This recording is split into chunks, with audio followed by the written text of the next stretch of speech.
চুপ করুন তো, সব সময় বাজে কথা। আরে বাজে কোথায়, হানিমুনই তো। আব্বু কি এসব জানে? জানলে দুজনেরই পা ভেঙে দেবে। বলেছে তোমাকে? দেখবে আরো দ্রুত যাবার জন্য উঠে পড়ে লাগবে। আমরা যত দ্রুত কাছাকাছি আসবো, তারাও তত দ্রুত নানু নানু হয়ে যাবে। এমন খুশির খবর থেকে কে বাদ পড়তে চায়? নীলার মুখ লালাভ বর্ণ ধারণ করেছে। বোধহয় এখনই লাল বর্ণে মুখ পুরো জ্বলে যাবে। নীলার নিস্তব্ধতা দেখে সাদিদ ঠোঁট কামড়ে নিঃশব্দে হাসলো। সে খুব ভালোই বুঝতে পারছে অপর পাশে নীলার কি অবস্থা, কিন্তু সে যে অতটাও ভালো নয়, তাই নীলাকে আরো লজ্জায় ফেলতে বলল। বউ, আমি কিন্তু আর ওয়েট করতে পারছি না। কবে নাগাদ যে কাগজপত্রের সব ঝামেলা মিটবে, আর কবে যে তোমাকে একান্তভাবে নিজের কাছে পাবো। পাখি, আমি পুরো অধৈর্য হয়ে গিয়েছি। তুমি জানো আমাদের ফার্স্ট নাইট নিয়ে ইতিমধ্যে আমি কত শত প্ল্যান করে ফেলেছি। আমি আমাদের বিশেষ মুহূর্তটাকে খুব স্পেশালভাবে কাটাতে চাই। কোনো কিছু কমতি রাখতে একদমই চাচ্ছি না। এই, তুমি কি শুনছো? কোনো কথা বলছো না কেন? সাদিদ ফোন হাতে নিয়ে দেখলো ফোনটা ইতিমধ্যে কেটে দেওয়া হয়েছে। সে রাগ করলো না, বরং হাসলো। সে ভালো করেই জানে এর পেছনের কারণটা, তবু সে তার দুষ্টুমির বুদ্ধিতে ফোনের মেসেজ অপশনে গেল। মেসেজ টোনের আওয়াজে নীলা চোখ খুলে তাকালো। সাদিদের এসব লজ্জাজনক কথা শুনে এতক্ষণ তার অবস্থা পুরোপুরি কাহিল। লজ্জায় সে কুকড়ে যাচ্ছে। নীলার শরীর মৃদু কাঁপছে। সে কাঁপা হাতে ফোনটা চেক করল। হ্যাঁ, তো লজ্জা, কিন্তু পেলেও লাভ নেই বউ। তোমাকে আর ছাড় দেওয়া হচ্ছে না। আমাকে এত জ্বালানোর ফল। তোমাকে এবার সবগুলো পই পই করে ফেরত দেবো। সুতরাং তৈরি থাকো বউ পাখি। সাদিদের ভালোবাসাময় জ্বালা কাকে বলে, এইবার তুমি সেটা হাড়ে হাড়ে টের পাবে। নীলা বিছানা ধরে ফ্লোরে বসে গেল। মাথাটা বিছানায় ঠেকিয়ে সে জোরে জোরে নিঃশ্বাস নিচ্ছে। শরীর তার অবশের ন্যায় অনুভব হচ্ছে। দূরে থেকেই সাদিদের লজ্জা বানে নীলা কুকড়ে যায়। না জানে কখন একান্তে থাকবে, তখন কি অবস্থা হবে। নীলা সেসব ভাবতেই পারছে না। কল্পনা করার শক্তিও তার মধ্যে এখন অনুপস্থিত। সাদিদ দূরে থেকেই তাকে অনবরত লজ্জা দিয়ে শুষে নিচ্ছে। সামনের দিনগুলোতে কি হবে না, সামনের দিনগুলোতে কি হবে বা নিজেকে কিভাবে সামলাবে সেটা নীলার কাছে বড্ড অজানা। এখন তো কেবল সময়ই সঠিক উত্তর দেবার জন্য একমাত্র অবলম্বন। অবশেষে দীর্ঘ কয়েকদিনের পাসপোর্ট, ভিসা, রুম বুকিং সহ যাবতীয় কার্যক্রম শেষে দার্জিলিং যাবার কাঙ্ক্ষিত সময়টা এসে গেছে। প্রাকৃতিক সৌন্দর্যে বিভোর নগরী, পাহাড়ে ঘেরা অপূর্ব চিরহরিণ ভূমির দার্জিলিংয়ে যাওয়া নিয়ে সবাই বেশ উৎসুক। সাদিদ, তানভীর এবং অর্ণব পূর্বে দার্জিলিং ভ্রমণে আসলেও নীলা, শান্ত এবং প্রিয়তির জন্য এটাই প্রথম, তাই তাদের উত্তেজনা চরমে। নীলা কিছুটা জড়তা ইতস্ততায় ভুগলেও সাদিদ আছে পুরোপুরি অস্থির হয়ে।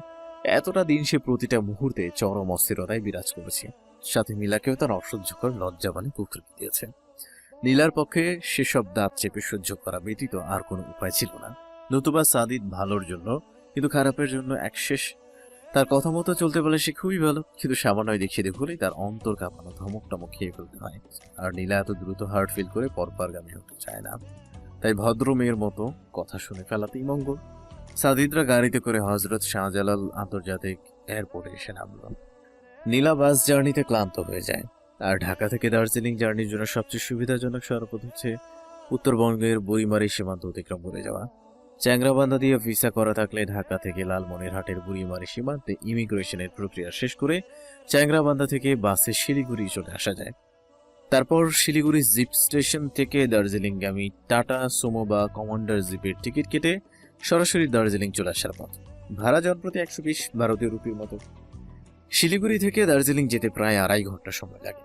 সাদিদরা এতটা জার্নি সহ্য করতে পারলেও নীলার হয়তো সেক্ষেত্রে বেশ কষ্ট হবে। তাই সাদিদ যতটুকু সম্ভব নীলার জন্য স্বাচ্ছন্দ্য বোধের ব্যবস্থা করেছে। বিমানে গেলে ঢাকা শিলিগুড়ি লম্বা বাস জার্নিটা কম হবে, তাই তারা বিমানপথে বাগডোগরা পর্যন্ত যাওয়ার প্ল্যান করেছে। ঢাকা থেকে বিমানে যেতে চাইলে ঢাকা, কলকাতা, বাগডোগরা ফ্লাইটে যেতে হবে। তারপর বাগডোগরা এয়ারপোর্টে পৌঁছে সেখান থেকে ট্যাক্সিতে দার্জিলিং যেতে পারবেন। বাগডোগরা থেকে দার্জিলিং এর দূরত্ব 58 কিলোমিটার। ট্যাক্সিতে যেতে সময় লাগবে প্রায় 2 ঘন্টা 30 মিনিটের মতো। মেঘের দেশ স্বপ্নীল ভুবনের দার্জিলিং শহরে এসে পৌঁছাতেই সবার মুখে এক তৃপ্তির রেখা ফুটে উঠল। জার্নির ক্লান্তিটা এই অতি সৌন্দর্যের কাছে নিতান্তই ফিকে মনে হচ্ছে। সবাই চলন্ত ট্যাক্সির জানালা দিয়ে শহরের এই সৌন্দর্য অবলোকন করছে। সাদিদ এক হাতে নীলাকে কাছে টেনে যত্নে আগলে নিল, কানের কাছে মুখ নিয়ে বলে উঠল, ভালো লাগছে? ভীষণ, খুব সুন্দর। আমি হয়তো ভাষায় প্রকাশ করতে পারবো না। নীলার চোখে মুখে মুগ্ধতার বহিঃপ্রকাশ দেখে সাদিদও মৃদু হাসল। এগিয়ে এসে নীলার কপালের একপাশে চুমু দিয়ে আদর দিল। নীলা দ্রুত ট্যাক্সিতে অবস্থিত বাকি সবার দিকে এক পলক তাকালো। সবাই তাদের অবস্থা দেখে মুখ টিপে মিটমিটিয়ে হাসছে। নীলা তা দেখে লজ্জায় দ্রুত মাথা নড়ালো। সাদিদটাও না, বড্ড বেশরম। তারা দার্জিলিং শহরের 4 স্টার হোটেল সেন্ট্রাল হেরিটেজে রুম বুকিং করছেন। বাকিদের জন্য দুইটা ডাবল বেডের রুম নেওয়া হয়েছে। আর নীলা সাদিদের জন্য বিগ সাইজের একটা রুম। নীলা রুমে এসে বিছানায় গা লিয়ে দিল। মুখে অনাবিল খুশির পাশাপাশি অনিচ্ছা সত্ত্বেও কিছুটা ক্লান্তি চলে আসছে। সাদিদ রুমে ঢুকে নীলাকে এমন অবস্থায় দেখে হাসল। লাগেজগুলো রেখে নীলার পাশে বসে তার মাথায় আলতো করে হাত বুলালো। মাথায় সাদিদের স্পর্শ পেতেই নীলা চোখ খুলে তাকালো। বেশি কষ্ট হচ্ছে? নীলা মৃদু হাসল, মাথা ডানে বামে নাড়িয়ে বলল, না, তেমন না। আপনি তো কষ্ট করতে দিলেনই না। তারপরও যতটা করেছে তোমার জন্য অনেক। এখন কষ্ট করে একটু ওঠো তো, ওয়াশরুমে গিয়ে একটা হট শাওয়ার নাও। তখন দেখবে শরীরটা অনেক ঝরঝরে লাগবে। এখানে তো অনেক ঠান্ডা, এখন শাওয়ার নিতে পারবো না। আরে অবুঝ পাখি, গরম পানি দিয়ে করবে। শাওয়ার না নিলে শরীর আরও ম্যাজ ম্যাজ করবে। ততক্ষণ আমি কফি আর হালকা নাস্তা অর্ডার করে দিচ্ছি। আচ্ছা। নীলা এবার ভদ্র মেয়ের মতো উঠে বসলো। টলতে টলতে সে ওয়াশরুমের দিকে এগিয়ে গেল। সাদিদ সেদিকে তাকিয়ে হাসলো। তারপর রুম সার্ভিসকে হট কফি দিতে বলল। নীলা ফ্রেশ হয়ে আসতেই সাদিদও ফ্রেশ হয়ে নিল। কফি আর হালকা নাস্তা করা শেষ হতেই সাদিদ বলে উঠল, পাখি, এখন তো প্রায় সন্ধ্যা হয়ে গেছে। আজকের কোথাও ঘুরতে যাব না, কাল সকাল সকাল ঘুরতে বেরিয়ে যাব। এখন তাহলে একটু ঘুমিয়ে নাও। এতটা জার্নির পর একটু ঘুমিয়ে নিলে তোমার ভালো লাগবে। কয়েক ঘন্টা পর উঠে তারপর আবার ডিনার করবে। আপনি ঘুমাবেন না? সাদিদ মৃদু হেসে বিছানায় শুয়ে নীলার দিকে হাত বাড়িয়ে দিল। নীলা এতক্ষণ অন্য ভাবনাতে মগ্ন থাকলেও এখন আবার এক ঝাঁক লজ্জা এসে তাকে ভর করল। সাদিদের এইভাবে এক রুমে একই বিছানায় থাকতে প্রথমবার বিধায় নীলার বেশ জড়তা কাজ করছে। নীলাকে মাথা নিচু করে বসে থাকতে দেখে সাদিদই তাকে টান দিয়ে নিজের পাশে শুয়ে দিল। দুজনের উপর মোটা কম্বলটা ভালো করে দিয়ে দিল। নীলাকে অন্য পাশে তাকিয়ে থাকতে দেখে সাদিদ বলে উঠল, পাখি, বুকে আসবে? নীলা সাদিদের মুখের দিকে তাকালো। সবসময় দুষ্টুমি করলেও নীলা জানে সাদিদ কখনো তার ইচ্ছের বিরুদ্ধে জোর খাটাবে না। নীলার মর্জি ব্যতীত সাদিদ কখনোই তাকে নিজের কাছে টানবে না। এতটুকু বিশ্বাস তো নীলা সাদিদকে চোখ বন্ধ করেই পড়তে পারে। নীলার মুখে ভালোবাসার মানুষটার জন্য সীমাহীন শ্রদ্ধা প্রকাশ পেল। সে ঠোঁটের কোণে হাসি ঝুলিয়ে সাদিদের বুকে মাথা রাখল। নীলা সাদিদের বুকে মাথা রাখতেই সাদিদ তাকে দুই হাতে টেনে নিজের সাথে আর নিবিড়ভাবে মিশিয়ে নিল। নীলার মাথায় শব্দ করে একটা দীর্ঘ চুমু খেল। তুমি হয়তো কল্পনাও করতে পারবে না আমার আজ কতটা শান্তি অনুভব হচ্ছে। বুকটা এই উষ্ণতার জন্য কতটা পুড়ছে তার হিসাব রাখা দুঃসাধ্য বউ।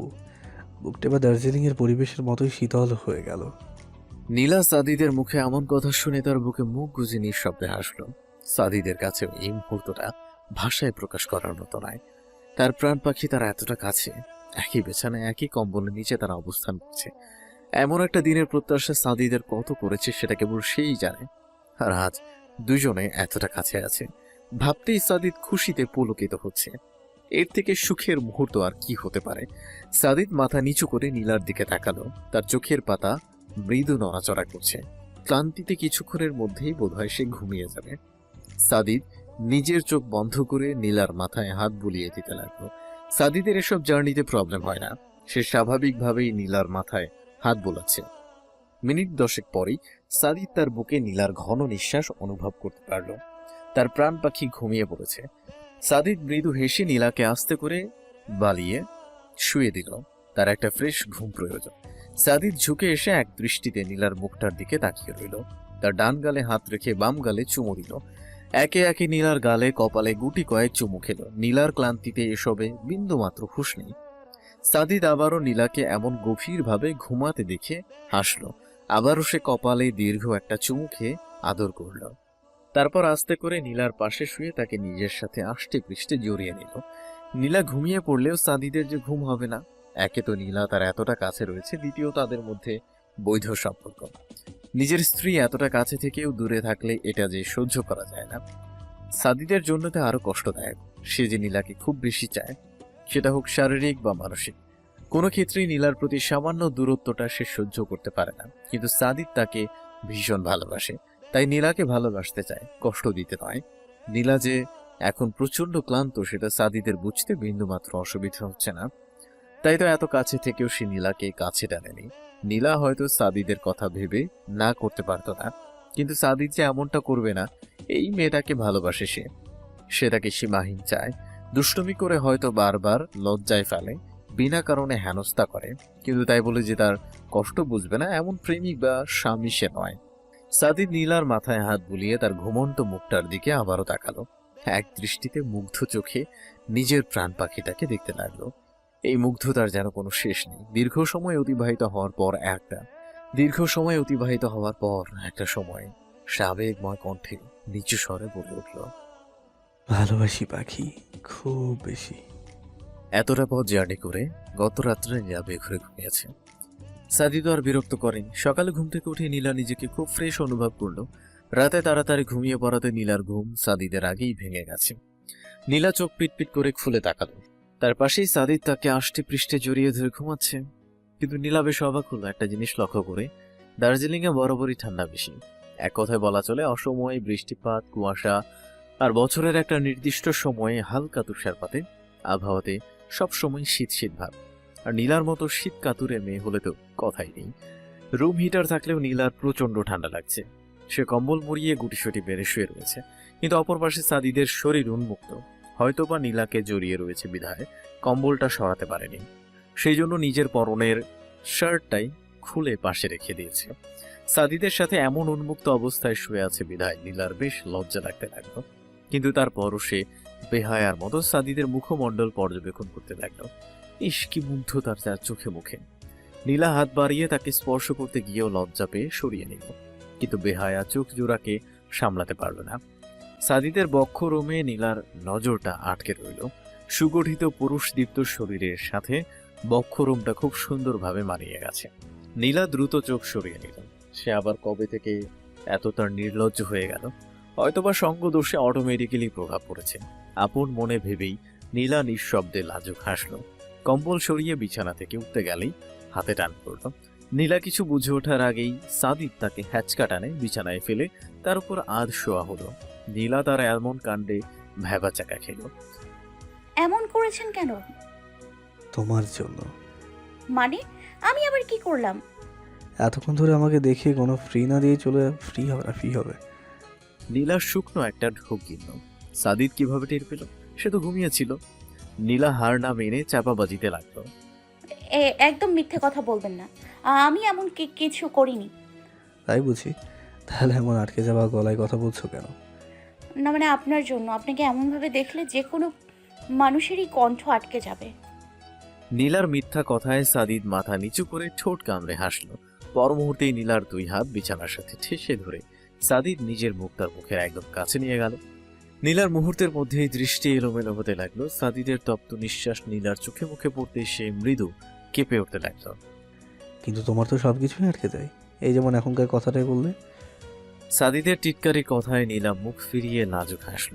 আবার উঠতে চাইলে সাদিদ বাধা দিল। আমার পাওনা নিয়ে কোথায় যাচ্ছ? কিসের পাওয়া? ছাড়ুন, আমি উঠবো। নীলা লজ্জায় দাপাদাপি করতেই সাদিদ তাকে আবারও ঠেসে ধরল। ক্রমশ নিঃস্বার্থ কণ্ঠে বলল, তোমাকে তো ক্লান্তি দূর করার সুযোগ দিলাম, ফলস্বরূপ আমার ক্লান্তি দূর করা তো তোমার জন্য বাধ্যতামূলক। সাদিদ এতটুকু বলে থামল। নীলার আরেকটু কাছে এসে তার নিচের ঠোঁটে সাদিদ নিজের বৃদ্ধাঙ্গুল রাখল।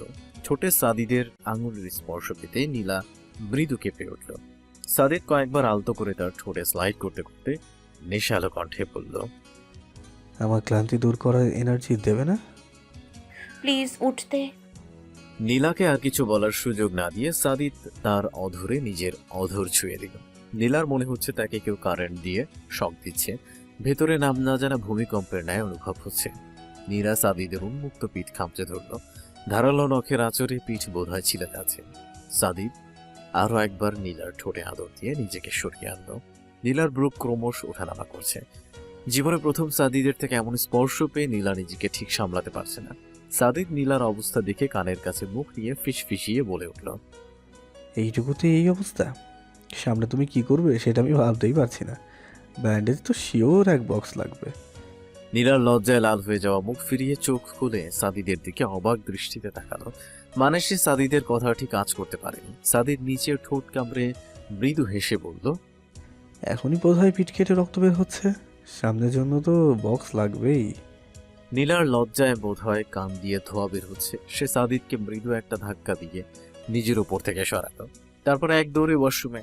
সাদিদ সেদিকে তাকিয়ে শব্দ করেই হেসে দিল। নাস্তার পরপরই তারা ট্যাক্সি নিয়ে দার্জিলিং শহর ঘোরার জন্য বেরিয়ে পড়ল। হানিমুন কাপল সাদিদ নীলা পেছনের সিটে বসেছে। সাদিদ নীলাকে এক হাতে জড়িয়ে নিয়ে দার্জিলিং শহর উপভোগ করতে লাগলো। ড্রাইভারের পাশে অর্ণব বসেছে, আর তার প্রিয়তির মধ্যে মান অভিমান পর্ব চলছে, তাই দুজনে আলাদা সিটে বসেছে। তানভীরের খুশি আর দেখেনি, কিন্তু পর মুহূর্তেই যখন শান্তর পাশাপাশি তাকে বসতে হলো তখনই তার খুশি হাওয়া হয়ে গেল। অর্ণবের সাথে এক প্রকার কথা কাটাকাটি হয়ে গেছে, কিন্তু সে নিজের জায়গায় অনড়। তানভীর রাগে ফুসফুস করতে করতে শান্তর পাশে গিয়ে বসলো। শান্ত তানভীরের পাশে বসতে হচ্ছে বিধায় বেশ ইতস্তত বোধ করছে। সেও প্রিয়তিকে মাঝখানে বসতে বলেছে, কিন্তু প্রিয়তির এক কথা, নো ওয়ে, এই ঝগড়ুটে তানভীরের জন্য আমার বাবুর সাথে আমার কথা কাটাকাটি হয়েছে।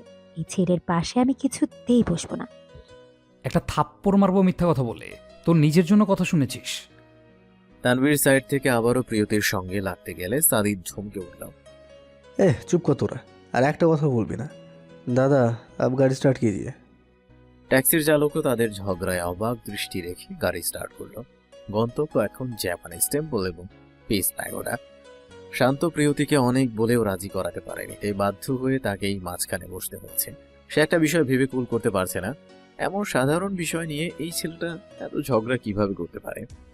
আসলে ঝগড়ার উৎপত্তির ঘটনা ঘটেছিল নাস্তা শেষ করে আসার টাইমে, যখন তানভীর দাঁত চেপে প্রিয়তিকে বলেছিল, আমরা দার্জিলিং এসেছি, পাহাড়ের রানী বলা চলে, কিন্তু তুই এমন বান্দরের মতো সেজে এসেছিস কেন? হ্যাঁ, মনে হচ্ছে পাহাড় রাজ্যে নয়, কোনো ভূত রাজ্যে এসেছি। কি এত বড় কথা? তুমি আমার মেকআপ নিয়ে আজে বাজে কথা বলছো? এত বড় সাহস! এখানে সাহসের কি দেখলি? তোর মতো খচ্চর মেয়ের জন্য আমাকে নিজের মূল্যবান সাহস খরচ করতে হয় না। তুমি আবারও আমাকে অপমান করছো। তোকে সম্মান করার কোনো কারণ খুঁজে পাচ্ছি না। তাদের ঝগড়াঝাটির মনোভাব দেখে পাশ থেকে অর্ণব সহ সবাই দ্রুত হাজির হলো। কি হয়েছে বাবু? দেখো না বাবু, এই তানভীরটা আমাকে চাচ্ছে তাই ভাবে অপমান করছে। এই শালা কি বলেছিস? হালা পুত শালা কইবি না? তোর মতো বাবুর বোনকে আমি বিয়ে করতে বইসা রয়েছি না?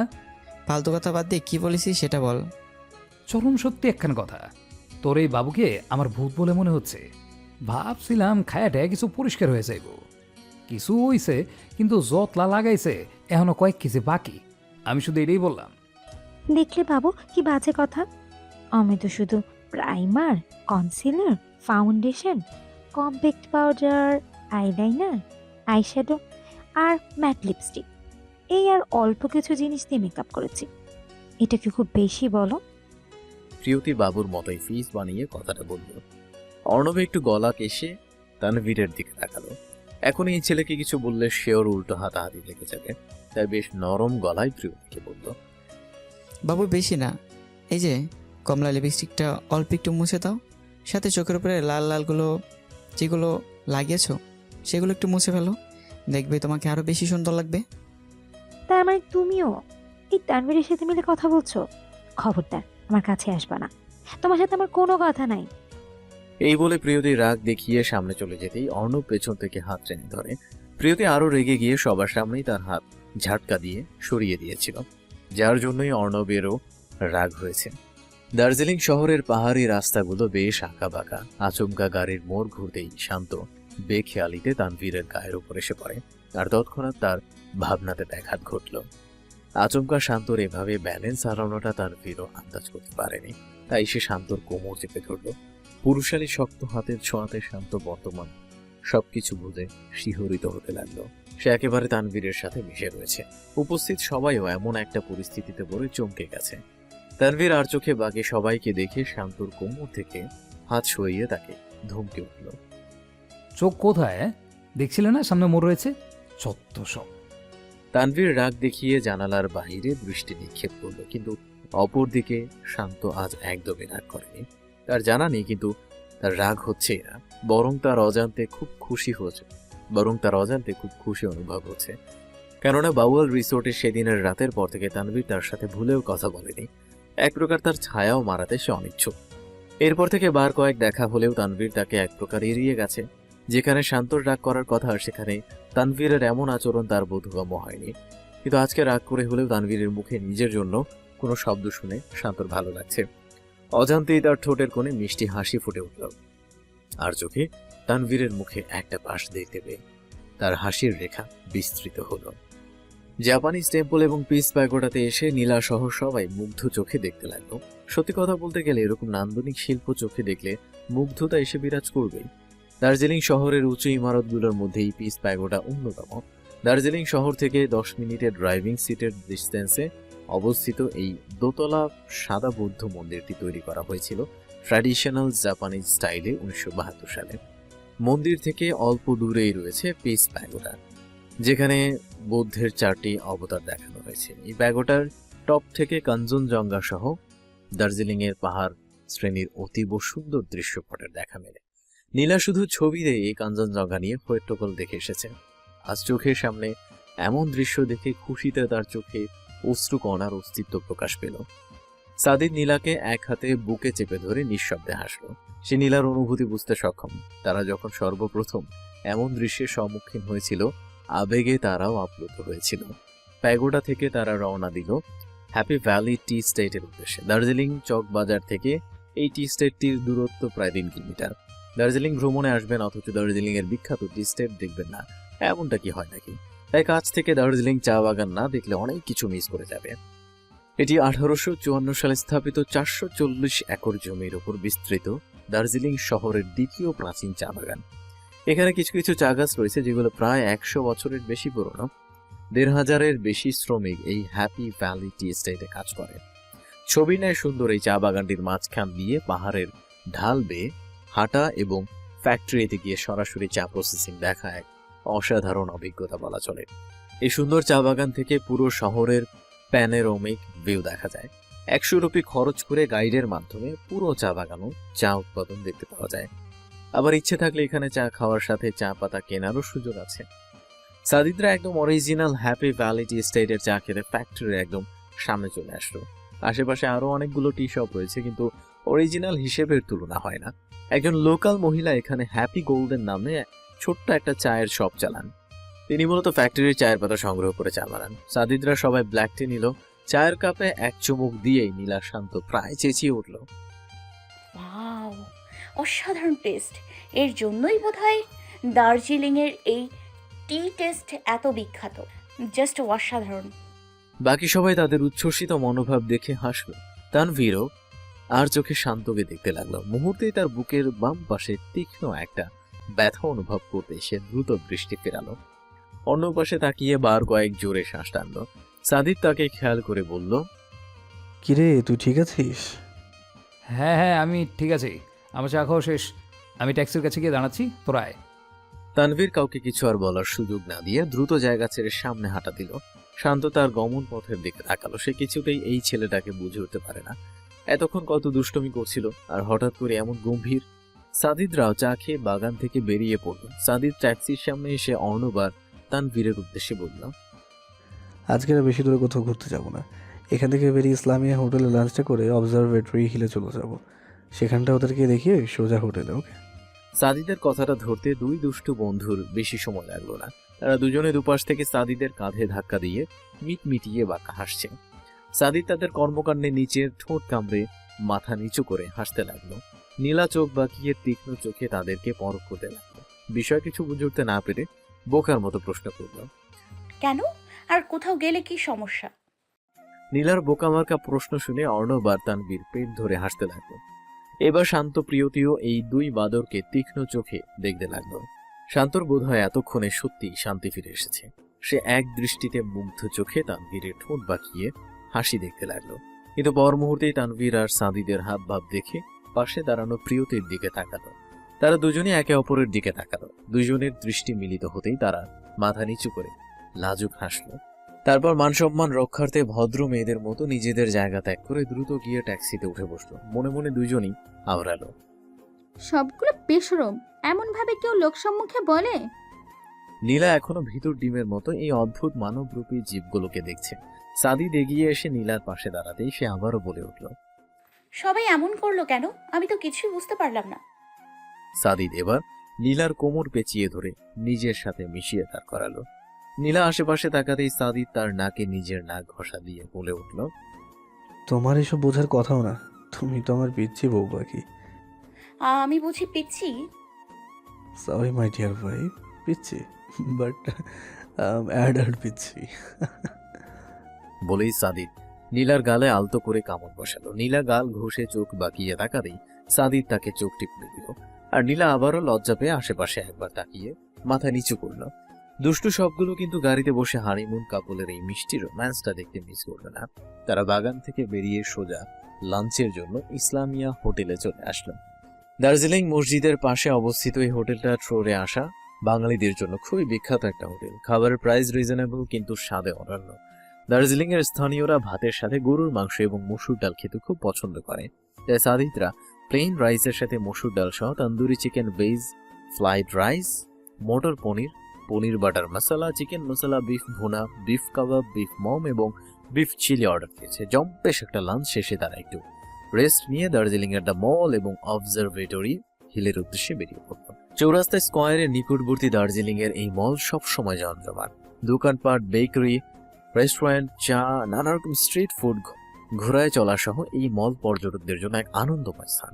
সাদিদরা সবাই ঘুরে ঘুরে মলটা দেখতে লাগলো। তারা টুকিটাকি কেনাকাটাও করলো। ফ্যামিলির সবার অগোচরে এই ভ্রমণ বিধায় বেশি কিছু নেওয়া যাচ্ছে না, নতুবা জিনিসপত্র দেখে ধরা পড়ার সম্ভাবনা থাকবে। সাদিদ ঘোড়া দেখে নীলার উদ্দেশ্যে বলল। ঘোড়ায় চড়বে? না না, এসবে উঠবো না। কেন? দার্জিলিং ভ্রমণে আসলে তো সবাই এই সুযোগটুকু হাতছাড়া করতে চায় না। আসলে ভাইয়া, আমি একটা নিউজ পোর্টালে পড়েছি। আমাদের কক্সবাজারে যেসব ঘোড়ায় চড়া হয় তারা অনেক অসুস্থ হয়ে পড়ে, অনেক ঘোড়া মারাও যায়। আর তাছাড়া নিজেদের খানিক আনন্দের জন্য এসব নিরীহ প্রাণীদের কষ্ট দিয়ে কী লাভ? সাদিদ নীলার দিকেই তাকিয়েছিল। ধীরে ধীরে তার চোখে মুখে নেমে আসলো উপচে পড়া মুগ্ধতা। সে নীলাকে এক হাতে বুকের সাথে আগলে নিয়ে সবাই সামনেই কপালের এক পাশে ভালোবাসার স্পর্শ আঁকলো। এই মেয়েটা তাকে আর কতভাবে মুগ্ধ করবে, সবারও তো এমনটাই চিন্তা করা দরকার। মানুষদের আনন্দ দিতে যদি নিরীহ প্রাণীদের কষ্ট দিতে হয় তাহলে দরকার কি আনন্দের? উপস্থিত সবাই সাদিদের কাণ্ড দেখে মিটমিটিয়ে হাসতে লাগলো। নীলা সাদিদের এমন আচরণে ভীষণ লজ্জা গেল। সে নিচু স্বরে বলল, আপনি এমন নির্লজ্জ কেন? সবাই কি ভাবছে? প্রতিনিয়ত এত মুগ্ধ করো কেন? তাহলে যে এমনটা করতেই হয়। ইস, কি নির্লিপ্ত উত্তর। নীলা নিচু স্বরে বললেও তানভীর শুনে নিয়ে বলতে লাগলো, নীলা, ভালোবাসায় মাঝে মধ্যে নির্লজ্জ হতে হয়। প্রেমে যদি নির্লজ্জতা না থাকে তাহলে সেটা বানসে লাগে। কথায় বলে না, টক ঝাল মিষ্টি, সো সব কিছুর কম্বিনেশন দরকার আছে। নীলা তানভীরের উত্তরে আরো লজ্জা পেল। শান্তর চোখে এবার মুগ্ধতা এসে ভিড় করল। ছেলেটা সুন্দর করে কথাও বলতে পারে। বোধহয় শান্তর জন্যই সে নিজের রাফ অ্যান্ড টাফ বিহেভিয়ার বরাদ্দ করে রেখেছে। শান্ত তানভীরের দিকে তাকিয়ে একটা দীর্ঘশ্বাস ফেলল। সাদিদরা ঘুরে মলটা দেখতে লাগলো। নীলা, শান্ত, প্রিয়তি সবার জন্য সাদিদ এখানকার দোকান থেকে পাহাড়ি পোশাক কিনে নিল। কিছু জিনিসের মূল্য নয়, বরং এর স্মৃতি মূল্যবান। তারাও হাসি মুখে ড্রেসটা নিয়ে নিল। সাথে তারা দার্জিলিং বিখ্যাত স্ট্রিট ফুড মম, মাংস বা সবজি দিয়ে পিঠার মতো খাবার এটা খেলো। লাঞ্চ করে আসাতে খুব বেশি খেতে পারেনি, কিন্তু গুটি কয়েক তৃপ্তির কোনো কমতি ছিল না। তারা দার্জিলিং এর কমলাও খেল। নীলা আর খেতে রাজি হচ্ছিল না, কিন্তু সাদিদ জোর করে তার মুখে কমলার একটা কোয়া পুরে দিতেই তার চোখ বড় বড় হলো। সাদিদের দিকে তাকিয়ে সে গালে হাত দিয়ে হেসে দিল। সত্যি দার্জিলিং শহরের কিছু জিনিস শুধু মুখে বলে প্রকাশ করা সম্ভব নয়। অসাধারণ দৃশ্যপট, অসাধারণ সব খাবারের স্বাদ। তারা সবাই হাতে কমলা নিয়ে হেঁটে হেঁটে খেতে লাগলো। আর এখন মহাকাল মন্দির পরিদর্শনে যাবে। মলের ঠিক পেছনেই রয়েছে মহাকাল মন্দির, যা অবজারভেটরি হিলের উপরে অবস্থিত। মলের পেছনে ডান দিকের রাস্তা দিয়ে কিছুটা এগিয়ে গিয়ে সিঁড়ি দিয়ে অনেকটা উপরে উঠলে এই মন্দিরটি দেখতে পাবেন, তাদের শিবের মন্দির। সাদিদরা মন্দিরে প্রবেশের পূর্বেই কমলার খোসাগুলো সব ডাস্টবিনে ফেলে দিল, কেননা এখানে প্রচুর বানর দেখা যায়। তারা নর্মালি কোনো আক্রমণ না করলেও খাবার সামগ্রী অথবা তাদের সাথে লাগতে গেলে আক্রমণ করতে পারে। এই মন্দিরটাকে ইউনিক বলা চলে, কারণ এখানে হিন্দু ধর্মাবলম্বী দেবদেবীদের সাথে বৌদ্ধ ধর্মাবলম্বীরও চক্র দেখতে পারবেন। দুই ধর্মের এই সহাবস্থান দেখা যায় এখানে। তারা সন্ধ্যা নাগাদ এখানে ঘোরাঘুরি করে সবকিছু দেখলো। সারাদিন ভালো কাটলেও আচমকাই বৃষ্টি শুরু হলো। দার্জিলিং এটা নতুন নয়, এখানে বৃষ্টি যে কোনো সময় হতে পারে। এর পূর্বাভাস স্থানীয়রা ব্যতীত দেয়া কষ্টকর। নীলাদের সাথে ছাতা না থাকায় তারা সবাই মোটামুটি ভিজে গেছে। দার্জিলিং এর মতো ঠান্ডার জায়গায় বিকেলে এমন বৃষ্টিতে ভিজে সকলের হাড় গোড় সহ কাঁপতে লাগলো। তারা দৌড়ে গাড়িতে গিয়ে উঠল। সাদিদ সাথে সাথেই জ্যাকেটের চেইন খুলে নীলাকে বুকে টেনে আনলো। টিস্যু দিয়ে মুখ মাথা মুছে দিতে লাগলো। এতক্ষণে রাগ অভিমান দার্জিলিং এর বৃষ্টিতে ধুয়ে গেল। অর্ণব প্রিয়তিকে টেনে বুকে নিয়ে আসলো। যতটুকু সম্ভব পানি মুছে দেওয়ার চেষ্টা করতে লাগলো। মেয়েটার একটা দিকে একটু বাড়াবাড়ি থাকলেও মনটা পরিষ্কার। সেটা অর্ণবের থেকে ভালো আর কে জানে। প্রিয়তিও এবার মিষ্টি হেসে অর্ণবের বুকে মুখ গুজল। তানভীরের হাতে কয়েকটা টিস্যু পেপার, তার হাতগুলো শান্তর দিকে। সেগুলো এগিয়ে দিতে নিষ্পিস করছে, কিন্তু কিছু একটার সাথে বাধাপ্রাপ্ত হয়ে দিতে পারছে না। শান্ত নিজে মাথা মুখ মুছতে লাগলো। হঠাৎ তানভীরের দিকে চোখ পড়তেই সে বলে উঠল, এভাবে মাথা না মুছে বসে রয়েছেন কেন? মুছে ফেলুন, নতুবা ঠান্ডা লেগে যাবে। তানভীর কোনো প্রত্যুত্তর করল না। সে এবার সামনে বসেছিল, তাই মুখে রাগ জমিয়ে অন্যদিকে তাকিয়ে টিস্যু দিয়ে মুছতে লাগলো। কারো তেমন খিদে না থাকায় রাতের খাবারটা তারা পার্সেল করে নিয়েছে, কেননা দার্জিলিং শহর রাত 8টার পর বন্ধ হয়ে যায়। হোটেলে ফিরে যে যার রুমে চলে গেল।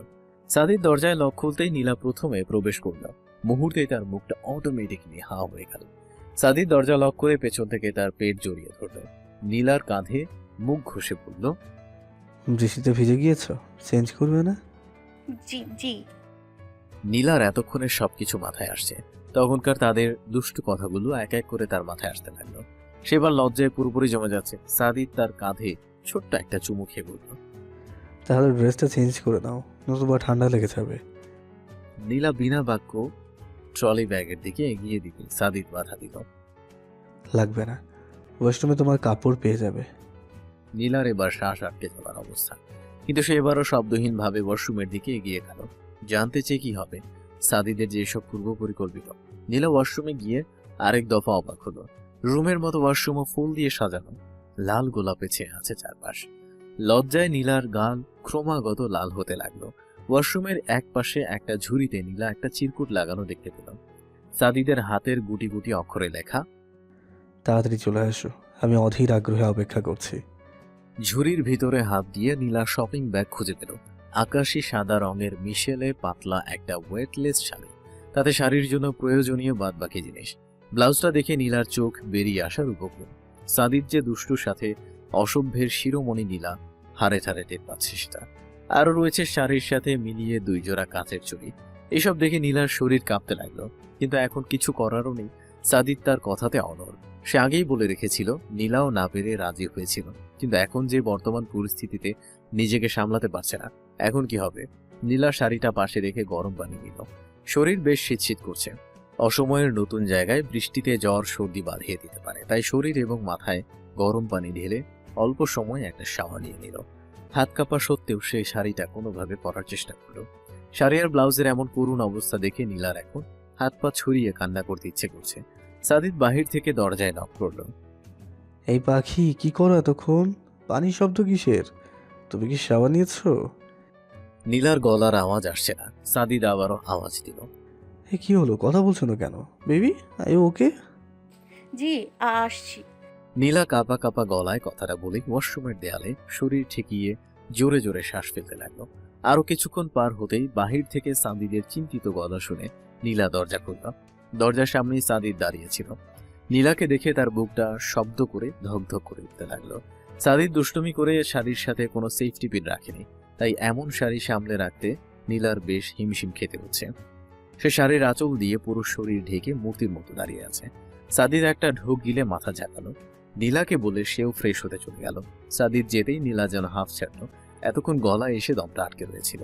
চুল ভিজে থাকায় নীলা ড্রয়ার নিয়ে চুল শুকাতে ড্রেসিং টেবিলের সামনে বসল, আর চোখ ঘুরিয়ে সে আবারও রুমটা দেখতে লাগলো। রুমে কোনো ইলেকট্রিক লাইট নেই, শুধু অগণিত ক্যান্ডেল দিয়ে পুরো রুমটা আলোকিত করা। লাল গোলাপ এবং রজনীগন্ধা দিয়ে বিছানা সহ পুরো রুমটা সুন্দর করে সাজানো। এত ফুলের মনোরম সুভাষে মন পুলকিত হতে বাধ্য। নীলার রুম পর্যবেক্ষণের মধ্যেই সাদিদ দরজা খুলে বেরিয়ে আসলো। সেও বোধহয় শাওয়ার নিয়েছে, তাই চুল কপালে লেপটে আছে। টুপটুপ করে পানি পড়ছে, সাদিদের বুক উন্মুক্ত, শুধু কালো একটা ট্রাউজার পরনে। নীলা বুঝতে পারে না এই ছেলের কি ঠান্ডা ঠান্ডা লাগে না নাকি। নীলা তো রুম হিটার থেকেও কেঁপে কেঁপে উঠছে। সাদিদ সাদা টাওয়েল দিয়ে চুল মুছতে মুছতে নীলার দিকে এগিয়ে আসলো, চোখে তার গভীর দৃষ্টি। সাদিদ টাওয়েলটা পাশে রেখে ড্রয়ারটা হাতে নিল। আমি হেল্প করছি। নীলা কিছু না বলে চুপচাপ কাপা হাতে দিয়ে দিল। সাদিদ বেশ যত্ন নিয়ে নীলার ভেজা লম্বা চুলগুলো শুকিয়ে দিল। ড্রয়ারটা রেখে নীলাকে পেছন থেকে জড়িয়ে ধরে তার চুলে মুখ গুজল। বার কয়েক লম্বা করে নাক টেনে প্রাণ পাখির চুলের মন মাতানো ঘ্রাণ শুকল। নীলার অবস্থা এদিকে কাহিল। সাদিদ তাকে দাঁড় করিয়ে আয়না দিয়ে তার উপর থেকে নিচে এক দৃষ্টিতে চোখ ভুলিয়ে নিল। সাদিদের এমন বেশরম চাহনি দেখে নীলা সম্ভব হলে এখনই দরজা খুলে দৌড় দিবে, কিন্তু সেটা যে সম্ভব নয়, কেননা সাদিদ যে তাকে আজ নিজের জালে আটকে নেওয়ার পুরোপুরি ফোন দিতেছে। সাদিদ নেশাক্ত চাহনি নিয়ে নীলার গলায় মুখ গুজল। নীলা কেঁপে উঠে সঙ্গে সঙ্গে শাড়ি খামচে খুলল। সাদিদ নীলার গলায় মুখ ঘষে ভেজা ঠোঁটে উষ্ণ স্পর্শ দিতে লাগলো। সাদিদের খোঁচা দাড়ির আঘাতে নীলা স্থির থাকতে না পেরে দূরে সরে যেতে চাইলে সাদিদ তাকে টেনে এনে তার কোমর চেপে ধরল। সাদিদ তার পেটে হালকা চেপে ধরে কানের কাছে মুখ লাগিয়ে আবেগময় কণ্ঠে আহ্বান জানালো। আমি কৃষ্ণচূড়া রাধাচূড়া অনেক দেখেছি, কিন্তু সব ভুলেছি যেদিন তোমার প্রেমে মজেছি। প্রেম নাকি ভালোবাসা তখন বুঝতেছিলাম নারাজ, কিন্তু তোমার মাদকতা করেছে আমাকে বাধ্য। আজ বলতে দ্বিধা নেই, ভালোবাসি। হ্যাঁ, আমি তোমাকে ভালোবাসি। পরিমাণ করা দুঃসাধ্য, নাম দেওয়া কঠিন থেকে কঠিনতর, কিন্তু নির্দ্বিধায় বলতে পারবো অন্তরের অন্তঃস্থল থেকে আমি তোমায় ভালোবাসি। তাই তোমাকে চাই। একটুকু ভালোবাসাও আমার কম মনে হচ্ছে, তাই তোমাকে আরো ভালোবাসা দিয়ে আগলে রাখতে চাই, নিজের সাথে মিশিয়ে নিতে চাই। নিজের অফুরন্ত ভালোবাসায় তোমাকে নিয়ে ঘর বাঁধতে চাই। ভাবো কি সেই অধিকার? নীলা সাদিদের বুকে হেলে পড়ে চোখ বন্ধ করে ঘন ঘন নিঃশ্বাস নিচ্ছে। বাম পাশের হৃদযন্ত্রটা বোধ হয় বুক ফেটে বেরিয়ে আসতে চায়। নীলাকে নিশ্চুপ দেখে সাদিদ আবারও বলল, ভালোবাসি আর সারা জীবন বাসবো, কিন্তু এই ক্ষেত্রে তোমার অনুমতি ব্যতীত আমি শিকল দিয়ে শক্তপোক্তভাবে বাঁধা। ও তো দাও পাখি, আমি অপেক্ষা করছি। সাদিদের আবেগ মাখা ঘোর কণ্ঠের কাছে নীলাকে হার মানতে হলো। সে চোখ খুলে আয়নায় সাদিদের দিকে তাকালো, সাদিদও তাকালো। দুজনের দৃষ্টি মিলিত হতেই নীলা একবার চোখ বুজে ইশারায় নিজের হ্যাঁ বোধক অনুমতি নিল। সাদিদ তৃপ্তিজনক মৃদু হেসে নীলার গলায় আবারও একটা শব্দ করে চুমু খেল। নীলা লাজুক হেসে মাথা নিচু করল। সাদিদ আয়নার নীলাকে আরো একবার দেখে নীলার আঁচলটা কাঁধ থেকে নিচে ফেলে। নীলা বিস্ফোরিত চোখে তার দিকে তাকাতেই সাদিদের নেশালো চোখ দেখতে পেল। সাদিদের চোখ জোড়া তার শরীরের নিষিদ্ধ বাঁকগুলোতে ঘুরঘুর করছে। নীলা আর পারল না, চোখ খিচে বন্ধ করল। সাদিদ তাকে নিজের দিকে ফিরিয়ে পাঁজা কোলা করে নিয়ে ফুলে সজ্জিত বিছানার দিকে এগিয়ে গেল। নীলাকে আস্তে করে বিছানায় শুইয়ে দিয়ে সেও বিছানায় আসলো। নিজের ভর নীলার উপর দিতেই নীলা মৃদু স্বরে শব্দ করে উঠল। সাদিদ মৃদু হেসে তাকে চুমু দিয়ে আদর করতে লাগলো। নীলা এখনো চোখ বন্ধ করে রাখতে সাদিদ তার গালে হাত রেখে মিষ্টি স্বরে বলল, বউ চোখ খুলো। নীলা চোখ খিচে মাথা নাড়িয়ে না করল, তাই সাদিদ আবারও বলল, চোখ খুলো প্লিজ আমার জন্য। নীলা তার কথা ফেলতে পারল না। সাদিদ তাকে চোখ খুলতে দেখে হাসলো। নীলার কপালে দীর্ঘ চুমু দিয়ে আদর করল। নীলার সমস্ত মুখ লজ্জায় ইতিমধ্যে লালাভ বর্ণ ধারণ করেছে। সাদিদ মুখ এগিয়ে নীলার ভেজা অধরে নিজের অধর স্পর্শ করল। নীলা আবারও চোখ বন্ধ করে সাদিদের উন্মুক্ত পিঠ খামচে ধরল। সাদিদ নিজের এতদিনের জমানো সব তৃষ্ণা মিটিয়ে নীলাকে আদর দিতে লাগলো। ভালোবাসাময় কাপল যুগলের ভালোবাসার আরো একটা ধাপ বুঝি এই পাহাড়ের রানীর বুকেই পূর্ণতা পেতে লাগলো। সাদিদ জেগে উঠে নির্নিমেষ প্রাণ পাখির ঘুমন্ত স্নিগ্ধ মুখটার দিকে তাকিয়ে রয়েছে, আর নীলা সাদিদের বুকে মুখ গুজে গুটিসুটি মেরে শুয়ে রয়েছে। গত রাতের কথা ভাবতেই সাদিদের ঠোঁটের কোণে হাসি ফুটল, তৃপ্তিদায়ক হাসি। তার জীবনের মধুর রাতগুলোর মধ্যে নিঃসন্দেহে সেটি পাকাপোক্তভাবে জায়গা করে নিয়েছে। ঠোঁটের কোণে হাসির রেখা টেনে সাদিদ নিজের ডান হাতটা নিয়ে নীলার মাথায় রাখল। অনেক ভালোবাসা এবং যত্নে হাত বুলিয়ে দিতে লাগলো। নীলা ঘুমের মধ্যে আরাম পেয়ে সাদিদের সাথে আরো মিশে গেল। সাদিদ মৃদু হেসে নীলার মাথায় চুমু খেল। বুকের মধ্যে আর একটু টেনে নিয়ে খুব যত্নে হাত বোলাতে লাগলো। কিছু সময় পর নীলার ঘুমটাও ভেঙে গেল। ঘুম ভাঙার পরপরই সে যে জিনিসটা উপলব্ধি করলো সেটা হলো কারো হৃদয়ের ধুকপুকানি। নীলা পিটপিট করে চোখ খুলে তাকালো।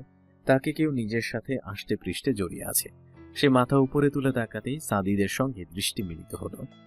সাদিদ নীলার এলোমেলো চুলের সাথে ঘুমে হালকা ফুলে ওঠা মুখটা এক পলক দেখে নিয়ে মিষ্টি হেসে বলল। Good morning sweetheart. নীলাও হাসল, কিন্তু পর মুহূর্তেই রাতের কথা আবারও মাথায় চলে আসতে তার দৃষ্টি নত হলো। এলোমেলো চোখে সাদিদের উন্মুক্ত বুক দেখতে লাগলো। সঙ্গে ঠোঁটের কোণায় এসে যুক্ত হলো লাজুক রেখা।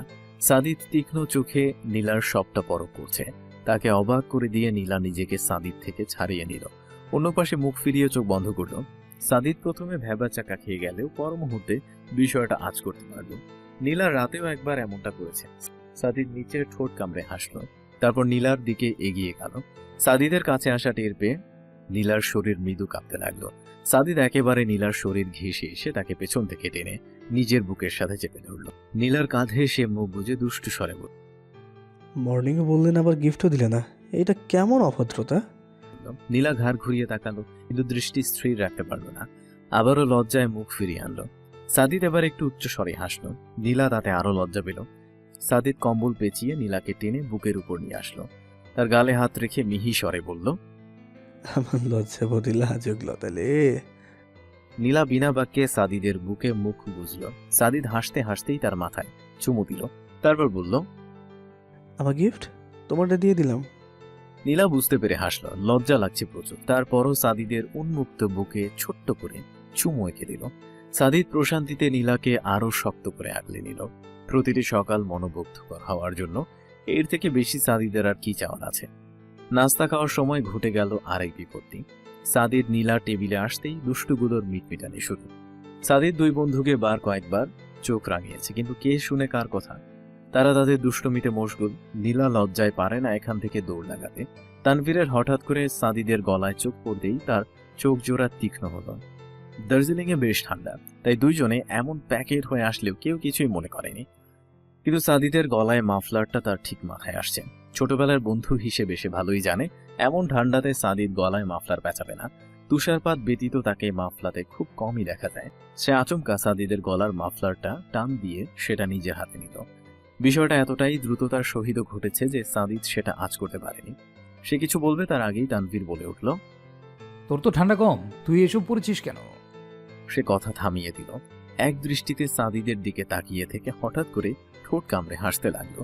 সাদিদের ইচ্ছে করছে এই মুহূর্তে ফাজিল ছেলেটাকে পাহাড়ের চূড়া থেকে ফেলে দিতে। তানভীরের দেখা দেখি সবাইও বিষয়টা খেয়াল করলো, আর বুঝতে পেরে সবাই মাথা নিচু করে ঠোঁট চেপে হাসতে লাগলো। নীলার লজ্জায় মরে যাওয়ার অবস্থা। সে দ্রুত উঠে দাঁড়িয়ে বলল, আমার শেষ কাজ। সে কথা অসম্পূর্ণ রেখেই দৌড়ে রুমে গেল।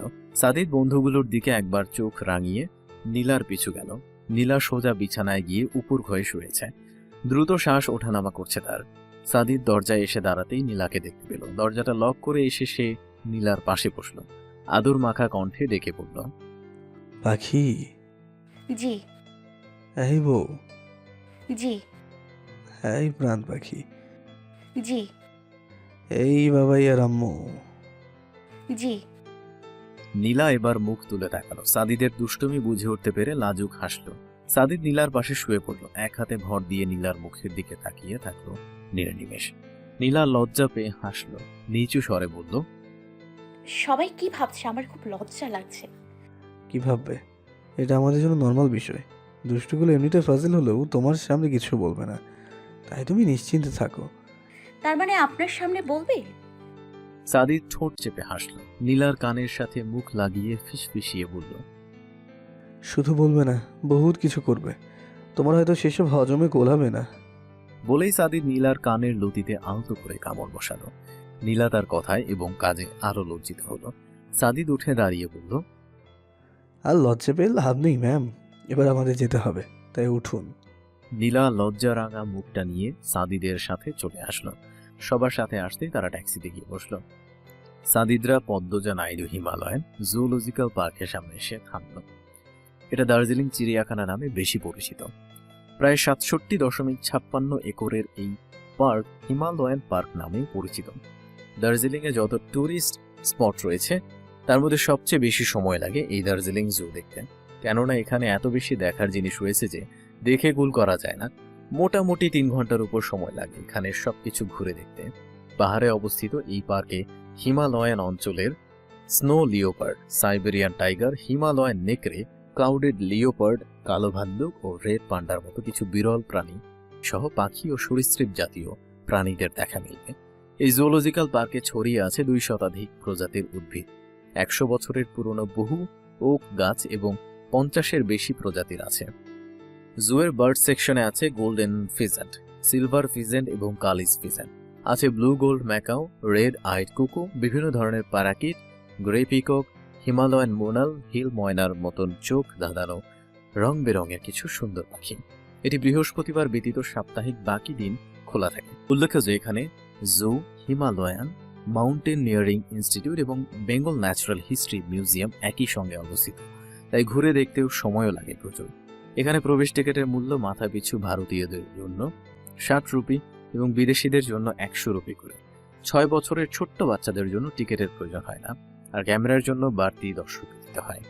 চিড়িয়াখানায় ঢোকার পরই দেখা যায় অনেকগুলো রাস্তা চিড়িয়াখানার বিভিন্ন দিকে চলে গেছে। একটা সোজা উপরে, একটা ডান দিকে এবং একটা পেছনের দিকে। সোজা রাস্তাটাই প্রথমে যান, একটু এগিয়ে যান, দেখতে পাবেন তারের ফিল্ডের ভেতরে রয়্যাল বেঙ্গল টাইগারদের। সাদিদরা সবাই ঘুরে ঘুরে সকল সংরক্ষিত প্রাণীগুলোকে দেখতে লাগলো। হঠাৎ একটা টাইগার খাঁচার মধ্যে থেকে সামান্য আওয়াজ করতে শান্ত প্রায় লাফিয়ে উঠল। তার পাশে তানভীর থাকাতে সমস্ত আক্রমণ গিয়ে পড়ল তার উপর। তানভীর চোখ গরম করে ধমক দেওয়ার জন্য তার দিকে তাকালো, কিন্তু পর মুহূর্তেই মনোভাব বর্জন করে নিষ্পলক তাকালো। কয়েক মুহূর্ত পর শান্তর বর্তমান পরিস্থিতি খেয়াল হলেই ধুকপুক করা বুক চেপে ভয়ার্ত চোখে তানভীরের দিকে তাকালো। অপরাধী কণ্ঠে তার বাহু ছেড়ে দিয়ে নিচু স্বরে বলল, সরি। তানভীর আবারও শান্তকে এক পলক দেখে নিয়ে প্রতিউত্তরে না নিয়ে সামনে চলে গেল। শান্ত প্রকাশ না করলেও ভেতর ভেতর আহত হলো। তানভীরের এমন দায়সারা এড়িয়ে যাওয়া মনোভাব তাকে বড্ড পীড়া দিচ্ছে। অ্যাটলিস্ট সমস্যা কোন জায়গায় সেটা তো বলবে। সাদিদ নীলাকে এক হাতে জড়িয়ে নিয়ে হাঁটছে। নীলা নিচু স্বরে বলে উঠল, এভাবে ধরে আছেন কেন? সবাই কি ভাবছে? সাদিদ নীলার কথা শুনে তাকে নিজের সাথে আরেকটু জড়িয়ে নিল, বুকে চেপে ধরে বলল, কি ভাববে? ভাবে বরটা তার পাখি বউটাকে ভীষণ ভালোবাসে। কচু ভাববে বরটা একটা নির্লজ্জের কারখানা। সাদিদ নীলার কথার শব্দ করে হাসল, তাকে আরো খ্যাপাতে ফিচেল কণ্ঠে বলল, বউ কিউট হলে শুধু নির্লজ্জ নয়, আরো বহুত কিছু হওয়া লাগে। নীলা আস্তে করে সাদিদের বাহুতে কিল বসালো, তাতে সাদিদ আরো জোরে হাসল। উপস্থিত অনেকেই তাদেরকে খেয়াল করছে বিধায় দুষ্টু সাদিদ আপাতত দুষ্টুমি বন্ধ করল। তারা আরও এগিয়ে যেতে যেতে বিপন্ন প্রায় প্রাণী, স্নো লেপার্ড, রেড প্যান্ডা, হিমালয়ের স্যালামান্ডার, ব্ল্যাক প্যান্থার, তিব্বতীয় নেকড়ে, নীল ভেড়া, হিমালয়ের মোনাল, ধূসর ময়ূর, রক্ত রঙিন পক্ষী সহ আরও অনেক বিপন্ন প্রাণীদের দেখতে পেল। এক কথায় অসাধারণ এক অভিজ্ঞতা। নীলার তাদেরকে দেখে ভালো লাগলেও হঠাৎ মনটা খারাপ হলো। সাদিদ টের পেয়ে বলল, কি হয়েছে? না কিছু না। একদম মিথ্যা কথা বলবে না, তোমার চোখ স্পর্শ অন্য কিছু বলছে, তাই চুপচাপ বলে ফেলো কি হয়েছে। এদেরকে খাঁচায় বন্দি ছাড়া আর কোনো কি রাস্তা নেই? এদেরকে এভাবে দেখে আমার খারাপ লাগছে। সাদিদ নীলার মনোভাব বুঝতে পেরে তাকে বুকে আগলে নিয়ে বলল, পাখি সবকিছু তো আমাদের হাতে থাকে না, এইটাও সেরকম। এদের দায়িত্ব সরকারের ওপর, আমরা চাইলেও এদের দায়িত্ব নিতে পারবো না। কিন্তু হ্যাঁ, অবশ্যই আমরা তাদের ভালো থাকার জন্য আর্থিক সহায়তা করতে পারবো, এবং আমরা সেটাই করব। সত্যি?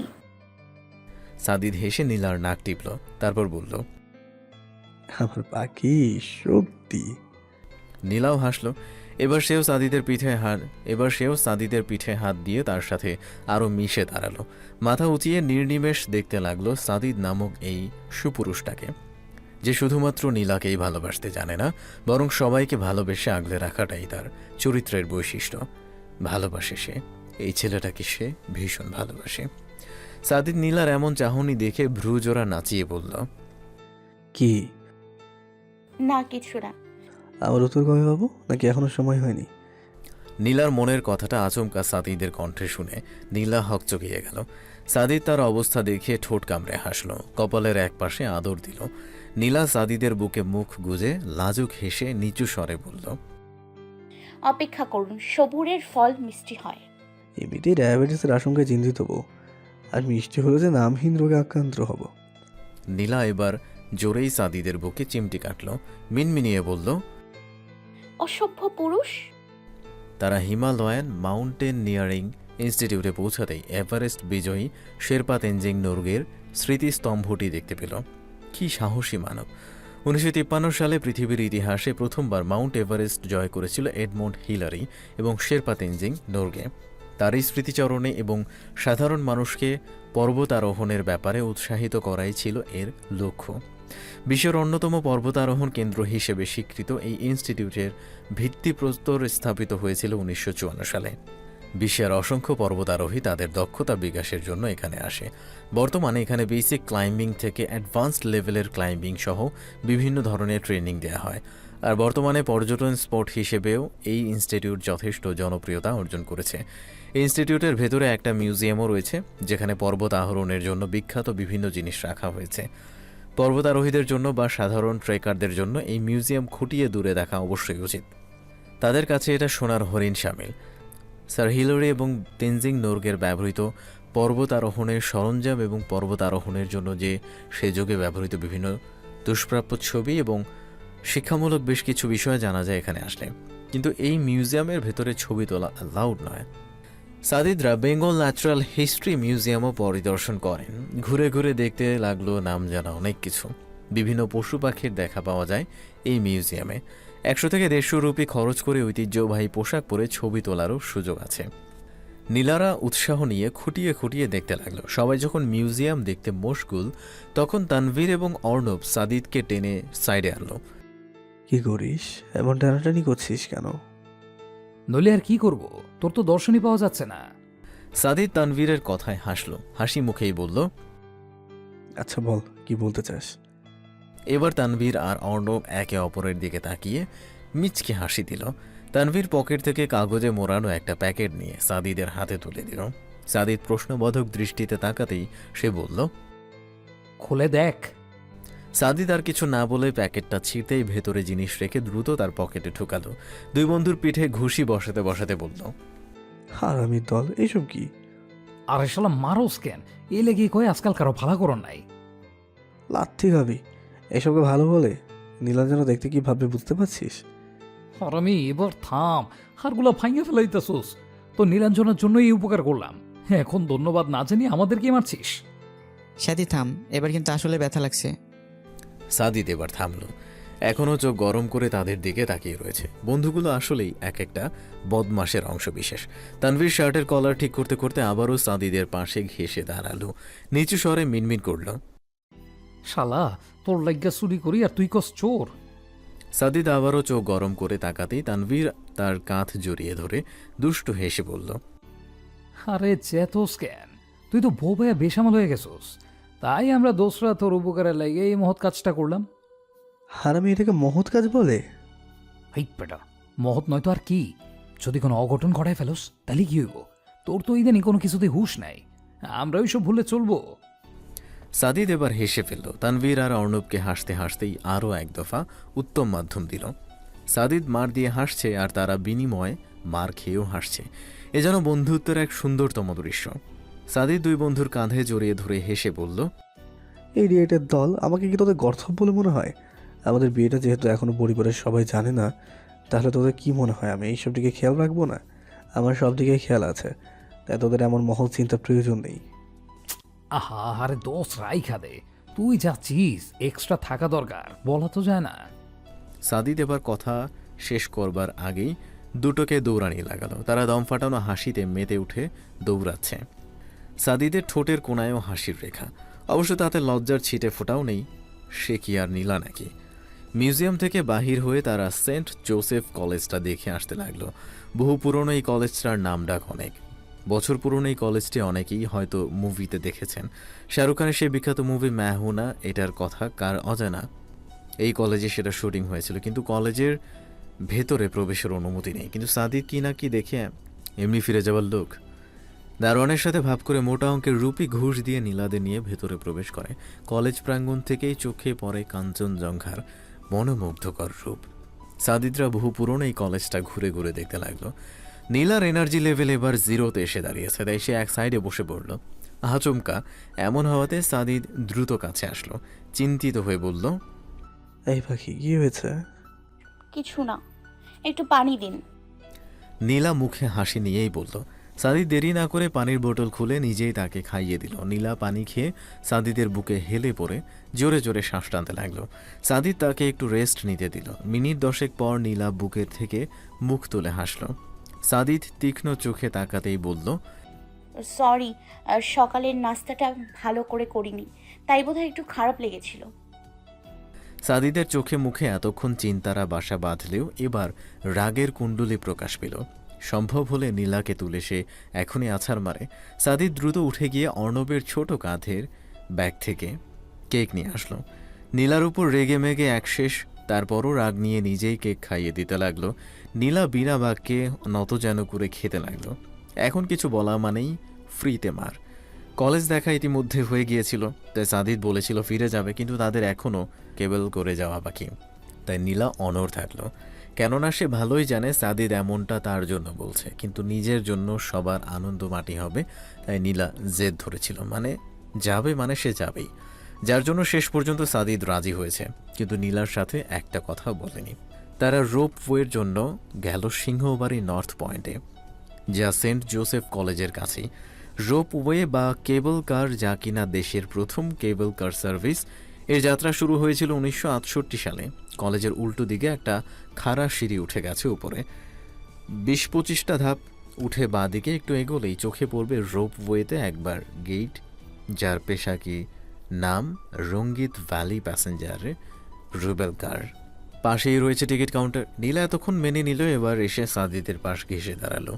ইনিয়ে বিনিয়ে বলল, শুনছেন না? মানে সাদিদ চোখ গরম করে তাকাতে সে আবারও চুপসে গেল। এমন করে তাকায় কেন? মনে হয় চোখ দিয়ে গিলেই ফেলবে। নীলার প্রচণ্ড খারাপ লাগছে, না হয় একটা মিথ্যা কথা বলেই ফেলেছে, সেজন্য সবার সামনে এমন করবে। নীলার চোখ ছলছল করে উঠল, কিন্তু সাদিদের আড়ালে চোখ মুছে সামনে এগিয়ে গেল।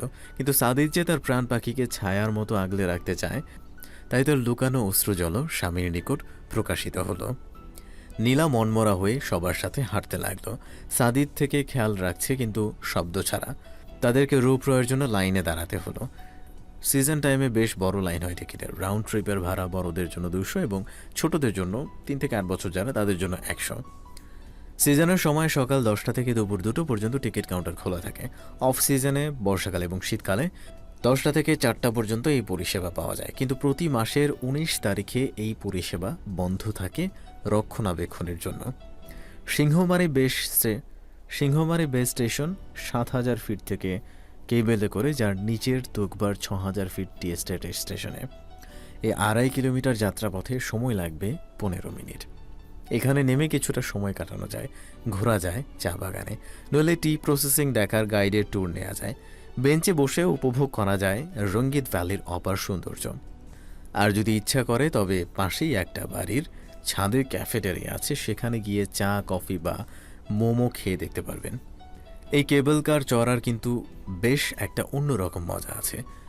বেস স্টেশন থেকে চলা শুরু করে কেবল কার আপনাকে নিয়ে হঠাৎ করে ঝুলে পড়বে রঙ্গিত ভ্যালির উপর। প্রায় 100 ফিট নিচে পাহাড়ের ঢালে চা বাগান, বাঁশের ঝাড়, জঙ্গলের উপর দিয়ে ঝুলে ঝুলে কিন্তু ধীর গতিতে যেতে থাকবেন তুকভারের দিকে। প্রথম একটু ভয় লাগতে পারে, তবে দার্জিলিংয়ে 360 ডিগ্রি প্যানোরামিক ভিউ সেই ভয়কে জয় করবেই। আর যদি আকাশ পরিষ্কার থাকে তাহলে তো কথাই নেই, দূরে চোখে পড়বে কাঞ্চনজঙ্ঘার বরফ আবৃত শৃঙ্খরাজি। চারপাশে রুদ্ধশ্বাস দৃশ্যতে মন নেচে উঠতে বাধ্য, কিন্তু এত সৌন্দর্য দুজন ব্যক্তি অনুভব করতে পারছে না। তাদের মন খারাপে উপস্থিত বাকি সবারও আনন্দে ভাটা পড়ছে। নীলা অনুভূতিহীন দৃষ্টি নিয়ে কেবল কারের বাহিরে দিয়ে তাকিয়ে আছে। কত এক্সাইটেড ছিল এই রোপওয়ে নিয়ে, অথচ এখন কিছুই ভালো লাগছে না। সাদিদের রাগ থাকলেও আপাতত সেটাকে এক সাইডে রেখে নীলাকে টেনে বুকে আনলো। এক হাতে জড়িয়ে নিয়ে বাহিরে তাকালো। আচমকা সাদিদের স্পর্শে নীলা অবাক হয়ে তার দিকে তাকায়, কিন্তু সাদিদের এমন একটা ভাব যেন মুহূর্তেই বাইরে তাকানো ছাড়া আর কোনো কাজ নেই। নীলা নিঃশব্দে হাসলো, সাদিদের বুকে মুখ গুজলো, তারপর আশেপাশে সবার দিকে একবার আর চোখে তাকালো। একটা কেবল কারে 6 জন বসতে পারে, তাই তারা সকলেই এখানে রয়েছে, কিন্তু সবাই অন্যদিকে দৃষ্টি রেখে সৌন্দর্য উপভোগ করছে। নীলা একবার সাদিদের দিকে তাকিয়ে নিঃশব্দে তার বুকে চুমু দিল। সাদিদ মাথা নিচু করে তাকালো, হাসি পাচ্ছে, তারপরও সে রাগী দৃষ্টি রেখে গম্ভীর কণ্ঠে বলে উঠল,